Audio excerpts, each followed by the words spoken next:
Both guys running R32 Skylines with two JZ setups, very similar cars. Of course, the difference here, Brian running the Westlake tyre, Matt Carter running, of course, the Maxxis tyre. They seem well matched.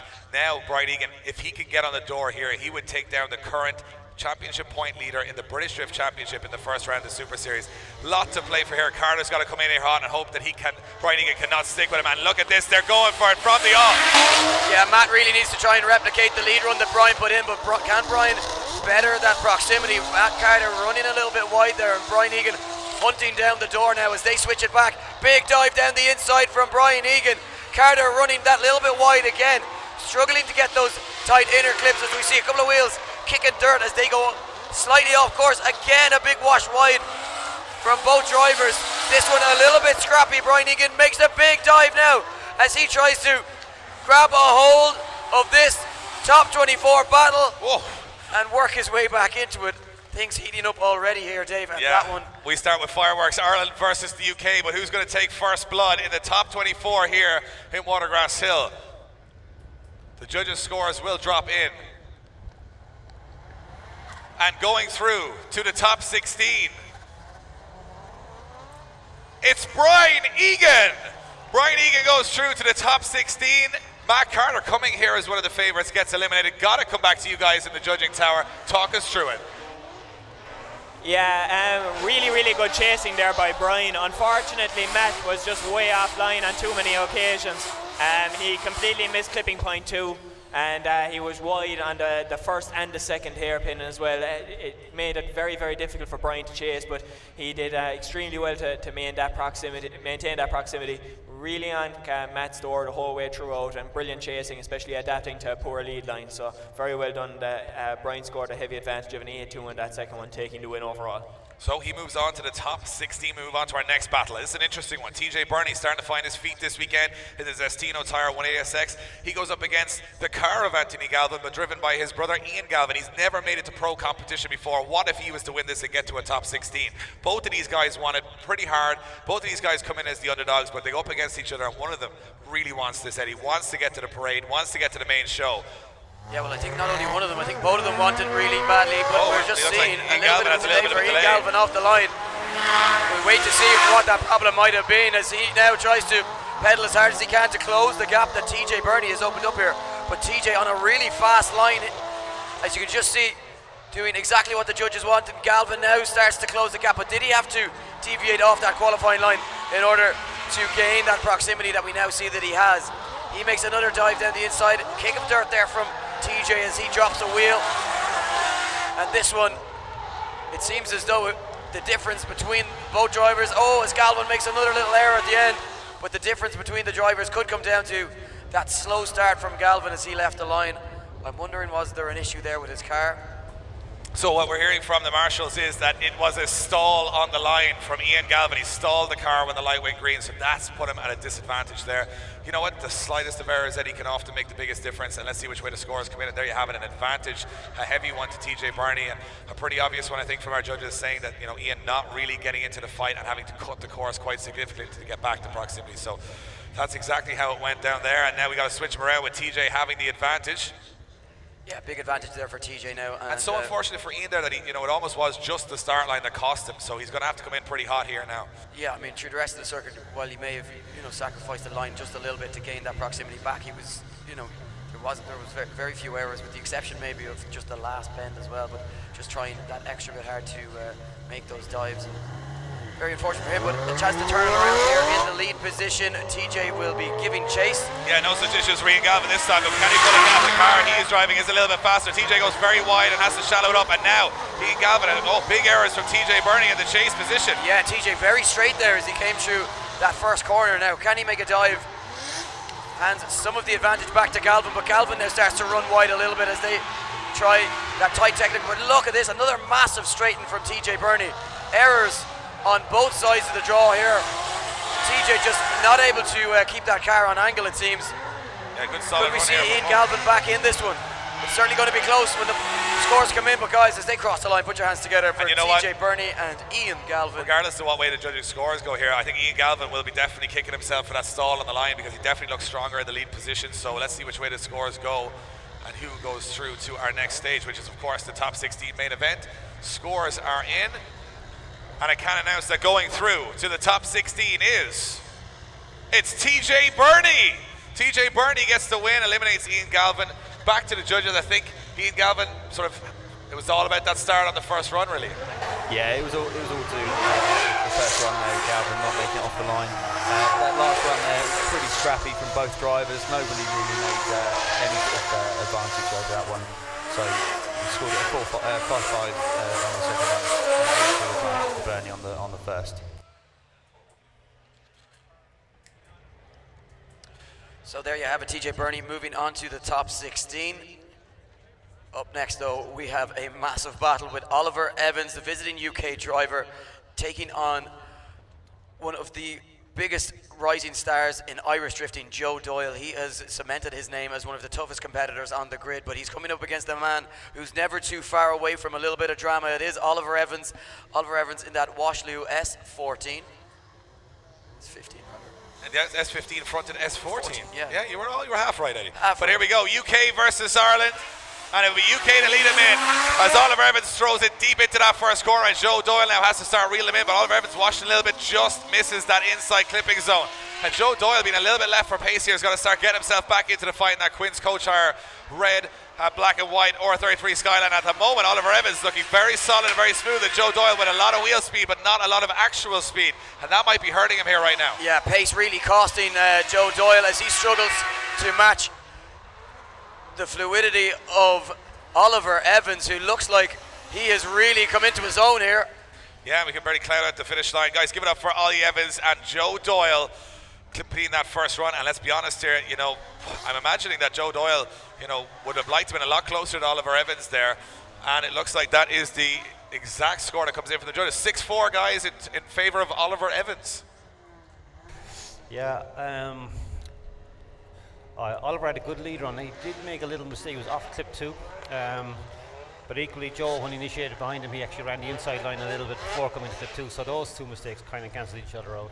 But the biggest mistake for Joe was on the first hairpin, where he washed wide a little bit. Then he almost over-rotated and had to almost drag out of the corner to gain back proximity, which he never really achieved from there on. So at the moment, Oliver's sitting with a 6-4. We'll see now if this can be overturned. So Oliver with that advantage, Dave, and of course interesting to note that he gains that advantage from the lead position. Generally speaking, it is it's supposed to be easier to gain the advantage from the chase position, which is where he will be now. So if he can put it on the door of Joe Doyle, he could secure himself a very welcome spot in the top 16. Where's it gonna go? Who's it gonna be? Joe Doyle leading them in. Ollie Evans right there with him, though, as both drivers wash just ever so wide of that second clipping zone. Now what can they do into the first horseshoe? Oh, contact on the corner. Contact between Joe Doyle and Oliver Evans, and he might have pushed a little bit too hard there. He definitely clipped the back of Joe Doyle's car pretty heavily there, as Joe Doyle now looks like he shut it down there as he took pretty heavy contact to the rear end of his car. And this again will come back to the judges. Oliver Evans, did he go a little bit too hard into that corner? And we've seen Oliver Evans, that would be 2 IDC events in a row that Oliver Evans has collided with the lead car. Let's watch this. Joe Doyle takes quite an inside line here, not the correct line. Oliver Evans is kind of with him. This is where Oliver Evans sort of sacrifices the outside clip, stays in the middle of the track, transitions, and then as they transition back, comes in very, very heavy. Joe Doyle back on the power, and Oliver Evans just tags the rear end of his car, sort of spinning Joe Doyle out. Let's see which way the judges go. And of course, that's that Oliver Evans style, Eddie. That on the edge, trying to, ignite the crowd, but has it paid dividends here as he comes into the corner. Again, we don't really know what way the judges are looking at this, and they've got a little slightly different view from those guys on the live stream. The live stream is sort of looking from the front or behind. Judges looking very much from the side here, if that makes sense, sort of a different angle. So they'll have watched it with their eyes, now they're watching the replay, they'll have a think about it, and we will know who's going to take the win between the two. So, with a top 16 position up for grabs, guys, give it up for Joe Doyle and Ollie Evans. Give them a round of applause. Let's see who is going to go through to the top 16. And going through to the top 16 it's Joe Doyle. Joe Doyle gets the win and goes through. Guys, round of applause for Oliver Evans, pushing extremely hard. You can see how dejected he is there, Eddie, knowing he made that mistake. Back to you guys. I know it's a 10-0, but talk us through it from your end. Yeah, by the looks of it, Ollie just misclipped 3, and then at that stage between 3 and 4 he was very straight and picking up an awful lot of speed, and to me it looked like coming into clipping point 5 he just couldn't scrub that speed quick enough and make contact with Joe, so we deemed that to be all of it, Ollie's fault, and Joe got a 10-in advantage for the second run and taking the win overall. So the advantage with Oliver Evans after the first, but it all switches around. You can never take your eyes off it. Anything can happen, especially here. We've seen more contact than any other circuit between two cars. Will we see it again as two local men go to war? Mike Fitzgerald in the Drift Games RX-7, that's that red RX-7, sponsored by Drift Games, but also running a 2JZ engine. He goes up against Dennis Murphy, the man who said he was coming for top spot. He loves this track. He says he goes better here than anywhere else. And look at the aggression from Dennis Murphy from the off. Yeah, side by side as they come down the straight. Now they switch it back as they enter. And Mike started to open up a bit of a gap, but Dennis Murphy right back onto the door and into the mix here. Can he keep the pressure alive as they come into that very tight and technical midsection of the track? This looking really strong from both drivers. Mike doing excellent in the lead position, nailing that qualifying line. But Dennis Murphy is right there with him. Loses a little bit of ground though as they come out of the horseshoe. Can he gain it back with a dive onto the door as they come around and over the line?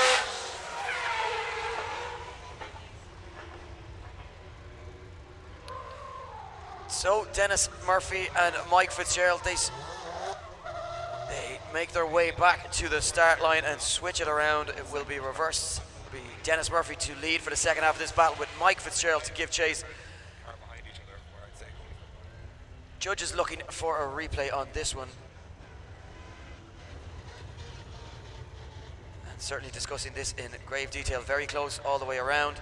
A little bit of a wash wide from Dennis Murphy just as he starts to lose ground on Mike, but Mike doing a really strong job, Dave, in that lead position. Yeah, he looks pretty strong out front, and the judges just watching the replay to make sure they make the right call on this one. But these are two guys I would think very evenly matched at this stage, and especially on this circuit in terms of power and setup. It's going to be a tight one, and I think the scores are going to reflect that, and it is a very, very, very slight advantage. Oh. No, the scores are coming in very slowly here, Dave, and it is... See, yeah, there you go. It's actually airline. It's a dead even split from the judges, so it's a 50-50. Guys, talk us through it. Yeah, that was a battle of little errors.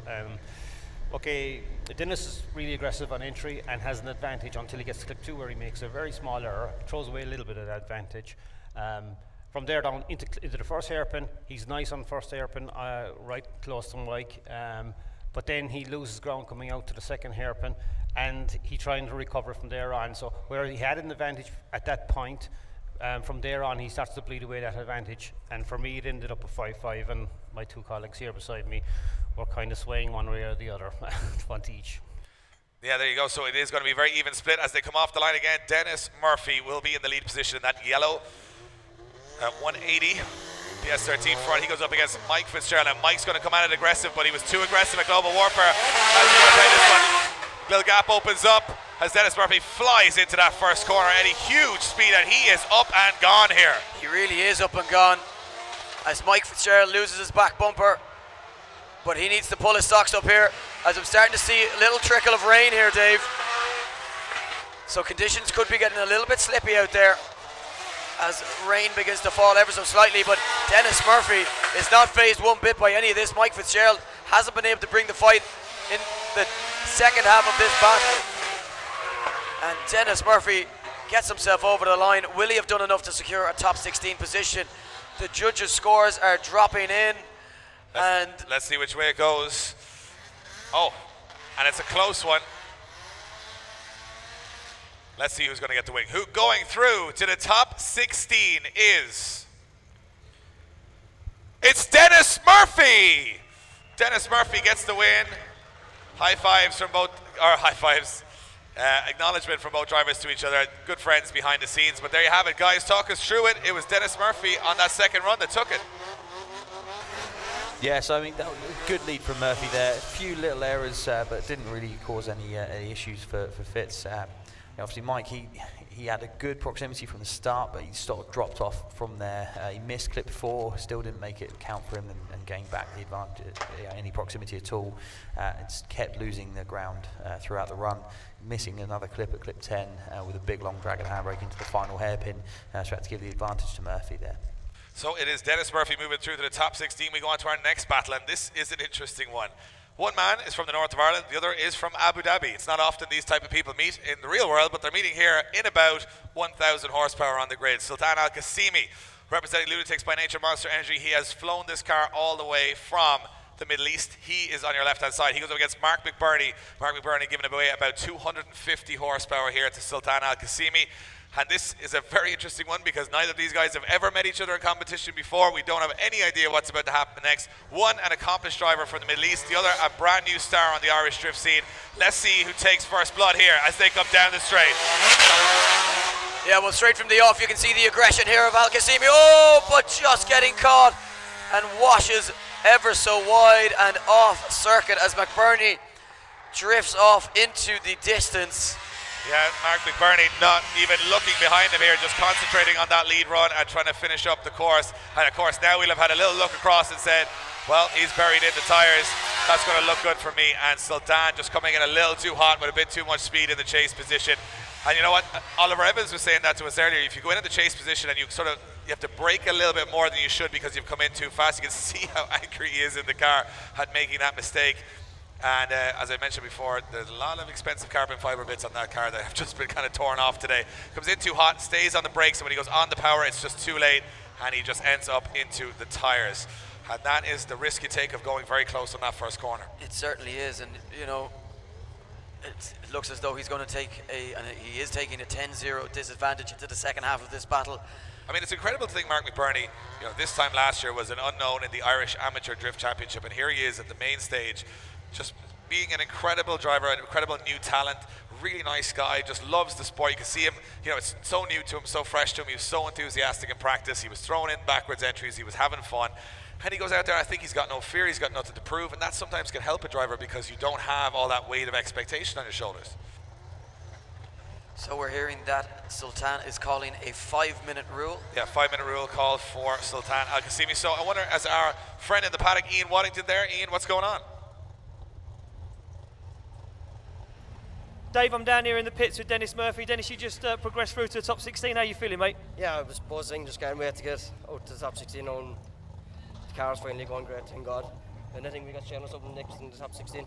So you got Shane O'Sullivan next in the top 16. Your driving is gone from leaps and bounds this weekend alone. That chase driving against Fitz was unbelievable. Yeah, we said we give it all because we know Fitz is going to be on it, so we give it 110%. Car's working fine. You feeling good in yourself? Yeah, feeling good. The car's working, so we're there for the win. Dave, as you can hear, this guy is ready for action. He's got Shane O'Sullivan next, and it looks like Shane O'Sullivan could be another victim to Dennis Murphy's battle this weekend. It's back to you, Dave. Thanks, Ian. And of course, it is a big battle ahead of him there as we will take a 5-minute rule for recovery. And you know what? This may seem to me like it was more than just being a little bit too aggressive in the chase position, Eddie. If you call a 5-minute rule, now maybe an issue of hitting the tires, but maybe there's something has gone wrong on that car. And remember, as I said, so when he's broken a track rod on the car, and he said it may have happened on initiation, came in pretty hot, something went wrong with the car, and of course they had repaired that this morning, and I saw them with welders and everything else. So we'll recover the car. Right now we're back to the pits. I think we got Pete Nielsen looking and feeling happy today. Let's see what he's got to say. Dave, I'm down in the pits with Peter Nielsen. As you can see, he's very, very confident this weekend. Peter, you qualified in 3rd position. How are you feeling going into the top 16? Very, very confident. Thank you very much. We're doing fantastic. The Drift Games 180SX is doing really well. What's really helping us is the bow tie. You know, I mean, the Traxedo this weekend from Long Term Raceway is just doing really, really well. But we're confident. We're bringing 336.7 horsepower to the track, and we're going to beat all these fellas who think they have to have a lot of power. Like. There you go, Dave. A very, very confident Peter Nielsen going into top 16. We're just going to have a wander around the pits. As you can see, very, very quiet at the moment. A lot of guys spectating on the fence over there, watching the action through this top 24. And a lot of guys waiting to see who makes it through to the top 16 to decide these battles and get the car setups right. As you can see, the clouds are blowing in now, and apparently rain is on its way. So things getting lively here, and things expected to change massively as we head into this top 16, Dave. Thanks, Ian. And of course, with Mitch Larner topping qualifying, we saw Pete Nielsen taking a shot at his power there in the interview. But it is, of course, you know, the weather starts to come in. When it gets a little bit, the track conditions may change. It's a lottery out there. And I think a lot of guys saying, with everyone going so well, the weather changing, lots of stuff like that happening. This could be one of those days where we see maybe something we haven't seen before, and that's what the weather brings. That's what a collection of international drivers who are mixing up the grid massively brings at the moment. See Sultan's car, which was so clean last week, Eddie, and it certainly was. Certainly not anymore. And you know, so much rubber has been laid down on this surface. Guys are already complaining about how slippy it is on that first bend, where you've seen so many drivers understeer. So with a little drop of rain onto that, it'll become like ice or glass, so it'll be very, very interesting to see. As they say in Cork, it'll be slippy. It'll be slippy. Be fair slippy. Be fair slippy, bye. So, guys, round of applause for Sultan Al-Qasimi, all the way from Abu Dhabi, shipping his car here to be in front of the Irish crowd, and he's always smiling. Even when he loses, even if you set him on fire, he'd still be smiling. He's always having fun. So we're going to go back to Ian, and we're going to see who he's got in the pits. Over here with your brother. Brian Egan, you just took down one of the English contenders who was repping me, but unfortunately you took him out of that. Matt Carter looked really, really strong, but your chase game was unbelievable. How you feeling, mate? Feeling really good. I probably had like one of the best practice sessions ever. We fitted GK Tech's lock setup this weekend. It's been amazing. But just for qualifying in one of the last practice runs, I bent the lock stops. So I actually was going on too much lock and the wheel was getting stuck and it just ruined my qualifying. But we got it sorted, we're back on track, and yeah, I'm feeling really confident this weekend. So like Matt's an amazing driver, he's doing amazing at BDC and stuff, so that's a real nice scout to have, like, and good to do it on home ground. Absolutely brilliant, dude. We look forward to seeing you in the top 16 later on. Back to you, Dave. Thanks, Ian. We're back to the start line. We're moving on to our next battle, and it is going to be two of the craziest people on the grid going up against each other. One even has Loco written on his door. It's Keelan Woods, we call him the Kamikaze Kid. He goes up against Tomas Kiley. Tomas Kiley, remember, if he falls out of the competition here, it all plays into Jack Shanahan's hands, but Kiley's got to go through Keelan Woods to get to that top 16 to even stand a chance, and Keelan Woods is a very tough competitor. They are coming off the line. Kiley with 800 horsepower. He's 17 years of age, and Keelan Woods is going to have to throw caution to the wind to stay with him here, Ed. Yeah, he certainly is, but he's going to have to go hard, but he's washing wide as Kiley takes the perfect line through that first corner and sends up the smoke screen, making it very difficult for Keelan Woods now to get back into this, as you can just see the error starting to creep into Keelan's lap here as he loses a little bit more ground, dropping a wheel. Can he gain it back now in the final sections of the track? Yeah, Tomas is just on fire here, ripping through the circuit. There's very little Keelan can do here as he tries desperately to gain proximity. But Dave, how do you answer that run from Tomas Kiley? Oh, it's like he's on rails. Scalextric stuff there from Tomas Kiley. The perfect line, everything you could expect from him. Keelan Woods, I think what really, he washed wide on the first corner, but he just dropped the wheel on the inside of the first hairpin of the second corner, and it sort of hopped the car, and it lost him the momentum he had to stay with Tomas. So that might have just been. So we are hearing that Sultan Al-Qasimi is retiring from the competition. He broke a tie rod on the car, so it means that the underdog king, Mr. Mark McBurney, will move into the top 16. He actually snapped a hub, we're hearing from the marshals, so snapped a hub on the car, and Mark McBurney goes through. And the scores are in. It looks like it will be Tomas Kiley taking an advantage, guys. Yeah, absolutely fantastic leader on there by Tomas. Massive pace in that car, and unfortunately Keelan just didn't really have the pace and to keep up with him.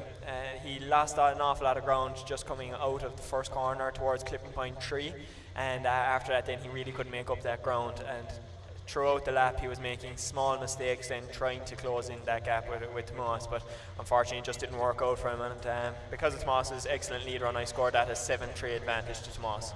So there you have it. Now it is going to be Tomas Kiley in the chase position. Does he go aggressive here with the advantage, Eddie? Does he hold back?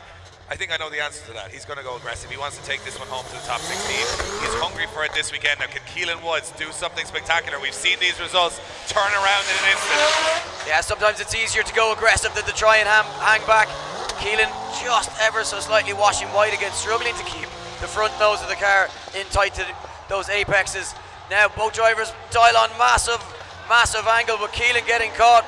Tomas following him a little bit. Both drivers coming offline here. Had to think about the overtake and actually held off there, Eddie, just to not impede the lead car. Clever stuff from Tomas Kiley, knowing that Keelan had made the mistake, and he's still back in the game here again. Not the prettiest of runs. Keelan running a very wide line, but both drivers make it across the line. Give them a round of applause. Watergrasshill, plenty of smoke on track anyway. And if anybody's going to blow those dark clouds away, it looks like it's going to be Tomas Kiley today. Turning the dark clouds white. That's what Tomas Kiley does. So Results will drop in from the judges, and going through to the top 16 it's Tomas Kiley. Kiley gets the win and goes through to the top 16 main event. Guys, give it up for the Kamikaze Kid representing Loco Energy Drink Mobile 1, Link Engine Management of Brian James Trailers. Give it up for Keelan Woods. So a big advantage again to Tomas Kiley there, guys, and you know, a fairly convincing win. Keelan there in the lead position he made 3 big errors actually. The first one was at clip 2 in the lead position, and then into the first hairpin he washed very wide, and I think Tomas nearly had the opportunity to overtake there if he kept a tight line, but he didn't. He held back and just mirrored him. And then the third error was again coming into the next hairpin. He washed wide, and he actually washed wide in the very last one as well slightly. So big errors there, so a big advantage after the second run for Tomas. So Tomas goes through to the top 16, keeping the championship alive, Eddie, very much so at this. Now we move on to the returning Darren Coates on the right-hand side of your screen. He is in that Turbo Services white 180SX, back in action. He's looking good today. He goes up against a veteran in Paul Conlon in the Link Engine Management S15. Both of these guys said they're having fun, they're enjoying it, but they were getting a bit in their teeth. I was talking to them during the parade when they're meeting the fans. I was saying, hey, what do you think? And they're saying, you know what? I'm feeling good today. I think I could go all the way. So one is going to have to be right and one's going to have to be wrong. Darren Coates has been showing form, but he's going to need to be at his best if he wants to take down Paul Conlon, because Paul Conlon, as you mentioned, Dave, an absolute veteran of this sport. He has been around the block many a time before. I mean, interesting to say that Darren, you know, had a very bad run of luck when he came back firstly into the pro class with his previous, same car, but he had a previous setup. It looks like things are sweet. I think Darren Coates is looking confident here, and here we go. He'll be in the lead position. Paul Conlon will be in the chase position as they go through the gears and get ready to take on the hill here. Yeah, they fire it through the first corner, and a gap starting to open up, but both drivers, well, actually no, just Darren Coates running wide as Paul Conlon tucks it back in. Now they switch it back and throw it down to that first real tight hairpin into this midsection of track where it becomes really tricky. Darren Coates starting to really pull a gap, but Conlon, can he bring himself back into the fight? It doesn't look like he has an answer for the speed, and just doesn't seem to be able to bring the fight enough to get that proximity and get on the door. Yeah, interesting battle there, Eddie. As you can see, Coates making a big error on the first corner, running very, very wide. However, Conlon making errors in the rest of the track, and imagine it's going to balance itself off between both of these guys. And as I said, you can watch here on the replay, Darren Coates throws it in. Nice initiation, but watch how wide he floats. Here, he goes very, very wide. Conlon sort of on the inside of the corner, but Coates almost goes into the gravel, has to kind of straighten it out a bit. Conlon comes back in again, but Conlon just starts to lose the proximity a bit straight there as they come through the course. And from that point on, I think it looks like Darren Coates may have had the upper hand, got himself back into the fight. So the judges will be watching every one of those little, you know, fluctuations in throttle or angle or everything that goes through the course, and let's see which way to do. Oh, here we are. So we got a score in. It's an advantage, small one though, to Paul Conlon.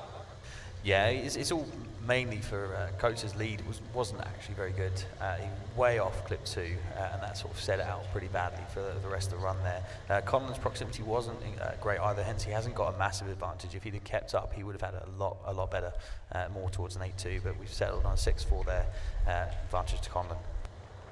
So Conlon takes the advantage, and it now moves around, and we switch him around. It will be Conlon in the lead position and Darren Coates in the chase. So with Conlon taking the advantage from the first Eddie, Darren Coates now knows that he's got to put this on the door of Paul Conlon's S15 if he's going to progress to the top 16. Yeah, he's going to have to go aggressive here if he wants to have any hopes of that top 16. Can he get on the door of Conlon? That remains to be seen. He's either going to go a lot tighter here through this first section. This is looking much better. Yeah, just getting the front nose in, but starting to lose that ground. He'll need to make a dive as they switch it back here, and he looks to do so. Piles on the angle, and this is looking really good from both drivers, but Darren Coates giving it a good fight here, bringing it to Paul Conlon as much as he can, trying anything to get on the door of that S15. And remember, folks, this is just our top 24. The main event is to follow the top 16. Look at Darren Coates pushing Conlon across the line. Statement of intent, and you know what? I'm really liking Darren Coates' style today. He's doing a great job of getting himself accustomed to that new setup. But who will go through to our top 16?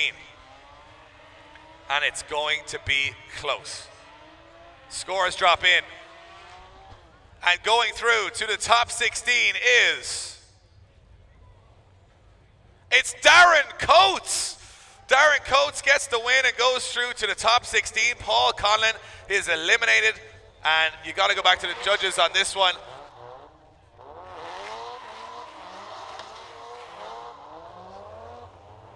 Yeah, that was a really good lead run by Paul. One of the best I've seen him do all day. But unfortunately, Darren was just had a really good chase run. Really good proximity the whole way throughout, and it was enough to overturn the advantage that Paul had from the first run. So just marginally by 0.5 of a point for me. But a great lead run by Paul as well. So we're moving on to our final battle in the top 24, and one more space up for grabs in our top 16. It will be two guys that I think will put on a great show for us here. Two hungry drivers, two huge talents, and two fan favorites. From the amateur championship right through to the pro-am championship, Alan Hines in the Drift Games S14 has impressed. There's no denying that. But he goes up against a man that, when you think the chips are down, always rises, which is Charlie Geary in that black BMW M3 estate. He took down Alex Helburn, former drift driver. He's taken down Dio Shihara. Just when you count him out, he always steps up. He had a great round at round 3. He's top 10 in the championship with just 290 horsepower. And right now, if you look down the order of who's below him and the money and time and effort spent, you got to say that his driving ability is just second to none. Yeah, he's coming up against an inform Alan Hines here, but Alan has been plagued with mechanical problems this weekend. They were welding his hub just in the break between qualifying and top 24. You can see Charlie has his wipers on. The rain just ever so slightly starting to get it's very light drops at the moment, but it's just getting heavier and heavier as the moments pass by. So I think those track conditions are dry. There's a little bit of drizzle, but the track is dry. But I think we are ready to send cars for our top 24. Will it be Alan Hines to make it through to his first ever top 16 parade? Will it be Charlie Geary to keep the underdog dream alive? Here we go. It will be Alan Hines to lead in Charlie Geary, and Charlie Geary is going for it here, taking a nice early initiation, and look at this, he's on the rear quarter, but he's almost hit him, and he's had to back out a little bit, Eddie. Yeah, done very well to hold that to Charlie Geary, because with the downhill camber of that turn, the angle that he had on, very, very close to spinning. But now Alan Hines starting to pull a little bit of a gap as a few more errors creep into Charlie's game here. Can he pull it back here? Kick of dust from the front wheels of Alan Hines, but he's pulled a huge gap, and those errors just costing Charlie Geary so significantly here. Yeah, from where I'm sitting, Charlie Geary just making a couple of errors. He went aggressive on the first corner, and it didn't quite pay off for him. He had to back out, and then from there he just kind of cut the line a little bit to get back in the fight, but not the fight we thought he would bring. But I think Alan Hines doing an exceptional job in the lead position, and it does reflect in the scores as he takes an advantage, guys, into the second run.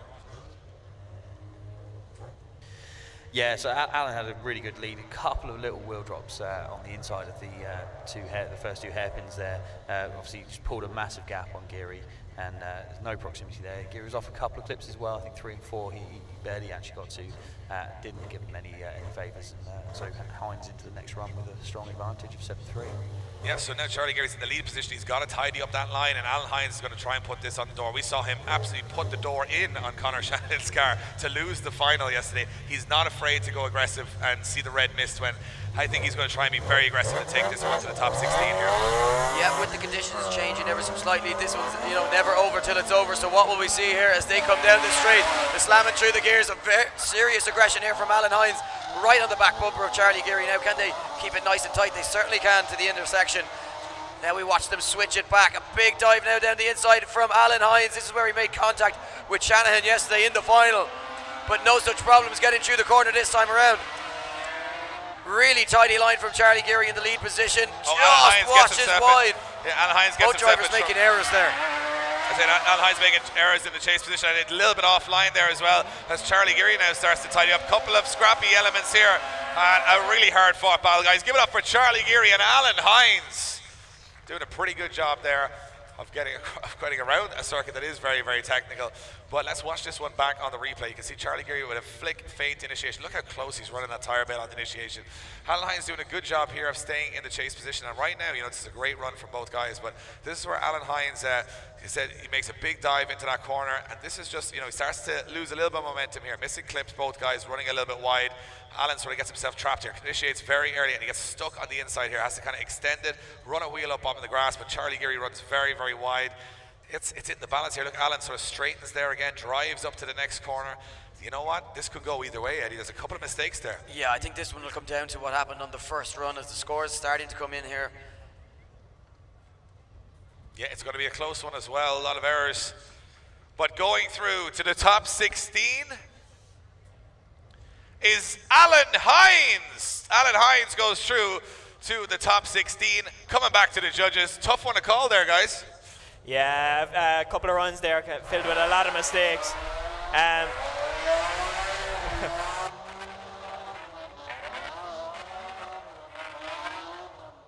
Chuck's lead line was okay. He was off clipping point 2, and a couple of places he went on the first and the second hairpin. He went quite wide. Alan did really well up until just coming into the second hairpin. He was right on Chuck's door, but he had a little bit of a straight there. I think he was finding it a little bit tough dealing with the slower car of Chuck, and had a straight in between the second and the third hairpin as well. If Chuck's lead line had been perfect, he probably would have been able to overturn the advantage that Alan had from the first run, but just because he was making a couple of mistakes in his lead line, it wasn't enough. So then we deemed Alan to take the win overall. So there you have it. Alan Hines moves and takes our remaining space in the top 16. And we are going to have a couple of our last passenger spins with, of course, current Formula Drift, well, championship contender getting there, James Dean, who's here this weekend doing some charity work. He was taking out some, some sick kids yesterday who just had a ball getting out in the car. Today, he's raising money for West Coast Performance. Remember, you can still donate at the IDC shop at the front of the clubhouse if you want to donate to West Coast Performance. But we have 4 more names, and these 4 can make their way straight away down to the loading area. First up, ticket number 398 is Sean O'Brien. Sean O'Brien. We have got Willie Walsh. Willie Walsh, you can get a spin with James Dean. Hannah Kirby, you can get a spin with James Dean. And finally, Dara Fitzgerald. You guys can all make your way down. We are going to grid up our top 16. The next action you guys will see, and everybody here will see, will be the top 16 main event, and what a top 16 it will be. Once again, thank you to all of our sponsors: Stone Motorsport, Origin Labo, Achilles Radial, Westlake Tires, MixGarage.com, Brian James Trailers, Zestino Tires UK, JDM Distro, VP Racing Fuel, Samco Sport, of course, Link Engine Management and Fueling, Irish Drifting, Monster Energy. You guys at home will join us for the top 16 momentarily. The weather's creeping in a little bit, but we have some of the most crazy and insane drivers on the grid ready to go to war in just a few moments' time. We're going to bring them down, and James Dean right now is going to take a couple of laps of the track. We are back live from the tower in just a few moments' time. For the moment, enjoy 1 or 2 runs of James Dean in that Falcon Tire RX-7, who's doing it all for charity this weekend. And we just had an interview with him on track, and the guy is so humble, so appreciative of all the support he's getting for what he's trying to do and live his dream in America and try and take down the Formula D Championship in his first ever real go at it. We wish him the best of luck for the rest of the year from everybody here at IDC, and I'll even be over there cheering him on in Irwindale, as long with about 500 people from Ireland.